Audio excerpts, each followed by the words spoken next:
ఇప్పుడు పరమాత్మ రూపం ఏంటి? జ్యోతి స్వరూపం. అందుకే దీపం జ్యోతి పరబ్రహ్మ అని అంటారు కదా. కాబట్టి పరమాత్మను ఆ విధంగా తలుచుకోవాలి మీరు. రెండవది, పరమాత్మ పేరు సదాశివ. శివ అంటే అందరి కళ్యాణం చేసేవాడు. నా పని అవ్వట్లేదు, నా పని అవ్వట్లేదు అంటే అవ్వదు. ఆయన కాసేపు తలుచుకుంటే పని అవుతుంది. సో కాబట్టి అందుకే శివుడాజ్ఞలేందే అన్నారు కదా. అందుకని ఇప్పుడు ఆయన నాకేమవుతాడు? ఎందుకంటే మమ్మల్ని నిలబెట్టి చెప్తున్నారు అంటే పరమాత్మ మీకు తండ్రి. తండ్రికి హక్కు ఉంటుంది, ఉంటుందా ఉండదా? మీకు మీతో మాట్లాడే హక్కు ఆయనకు ఉందా లేదా? అందుకే శివయ్య అంటారు కదా. కాబట్టి శివయ్య వచ్చి మీకు ఏం చెప్తున్నాడు? నన్ను తలుచుకోండి అని చెప్తున్నాడు. తెల్లారు లేచే చాలు ఏనాడు చేసిన పాపమో అనుకుంటూ కూర్చుంటారు. నా మనసు బాగలేదు, నా ప్రాణం బాగలేదు అనుకుంటున్నారా లేదా? ఈ పదాలు కదా అనుకుంటున్నారా? ఈ రోజు నుంచి ఏం చేయాలి? కార్తీక మాసం వెళ్ళిపోయింది కదా. ఇంకా ఈ రోజు నుంచి మీరు మీ చింతలు, దుఃఖము, బాధ అన్ని శివయ్యకి అర్పణ చేసేయాలి.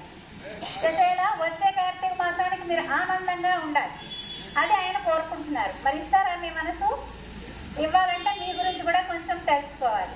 ఇప్పుడు మీరందరూ నాకు కనిపిస్తున్నారు, నేను కూడా మీకు కనిపిస్తున్నాను అంటే 1 కోటి రూపాయలు పెట్టి కారు కొన్నారు అనుకోండి, నడపడానికి ఎవరు కావాలి? డ్రైవర్ కావాలి. సో ఆ విధంగా మీరు అందరూ డబ్బున్న వాళ్ళు అవ్వచ్చు, లేని వాళ్ళు అవ్వచ్చు. అందరినీ శరీరమే పంచతత్వాలతో తయారైంది. ఏదో ఒక రోజున మనం ఈ శరీరాన్ని వదిలేసి వెళ్ళిపోతాం. ప్రాణం పోయింది అంటారు కదా. ఎక్కడికి వెళ్తుంది ప్రాణం? మరి తెలుసుకోవాలి. శివయ్య దగ్గరికి ఊరికే వెళ్ళదు. ఇప్పుడు మేము ఎక్కడి నుంచి వచ్చామో మా రథం తిరిగి వెళ్ళడం మర్చిపోయామండి అంటే మీరు ఉంచుకుంటారా మమ్మల్ని అందరినీ? కదా.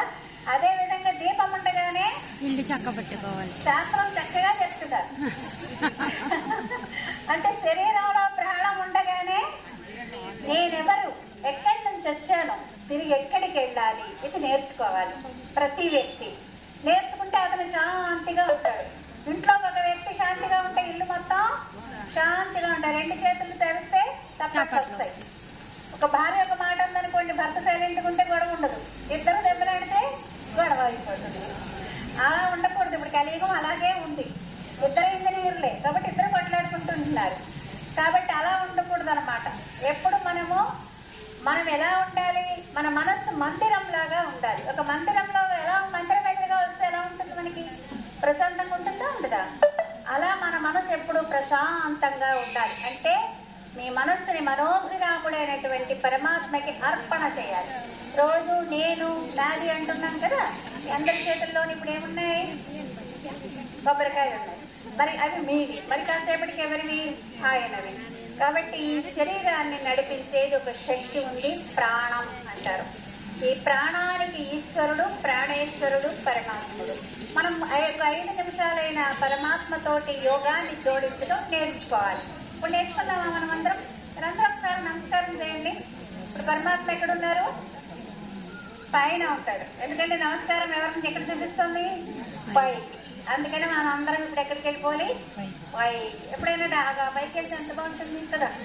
డాబా ఉంది అంత పెద్ద ఎత్తుగా. పైకి వెళ్ళి కూర్చుంటే ఆకాశం అందరెట్టు ఉంటుంది కదా. మరి ఇంకా పైకి వెళ్తే ఇంకా విమానంలో ప్రయాణం చేస్తే బాగుంటుందా లేదా? విమానాలు దాటి వెళ్ళిపోదామా? సరే, కళ్ళు మూసుకోండి. కళ్ళు మూసుకోండి అందరూ. ఇవి నేర్చుకోవాలన్నమాట మీరు. అందుకని ఓపెన్ మార్కెట్. ఓం శాంతి. నేను ఆత్మ. నా 2 కనుల మధ్యలో తెలుస్తున్న జ్యోతిని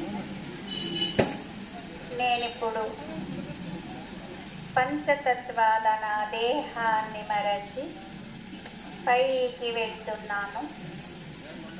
చంద్రుని, సూర్యుని, నక్షత్ర మండలాలను దాటి పరంధామానికి చేరుకున్నాను.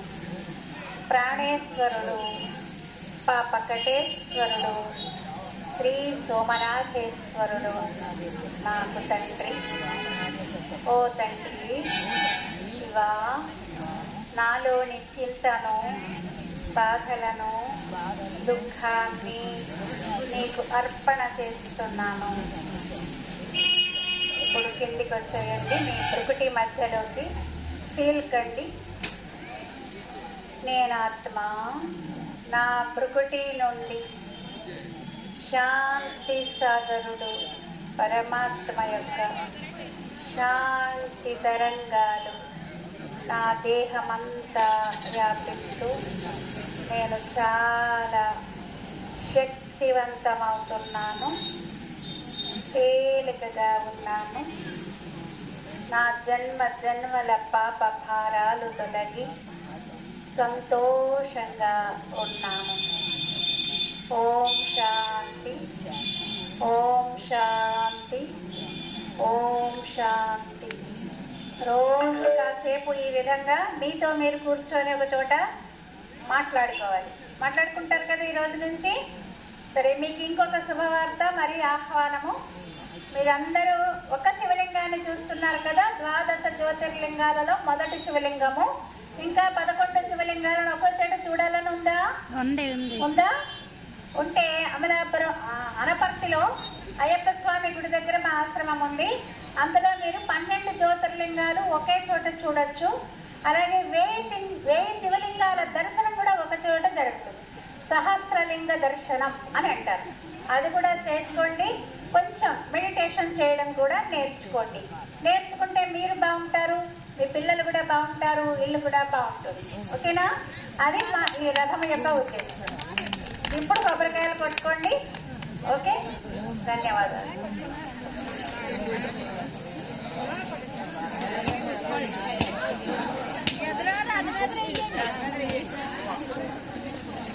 ఎదురుకెళ్ళిపో.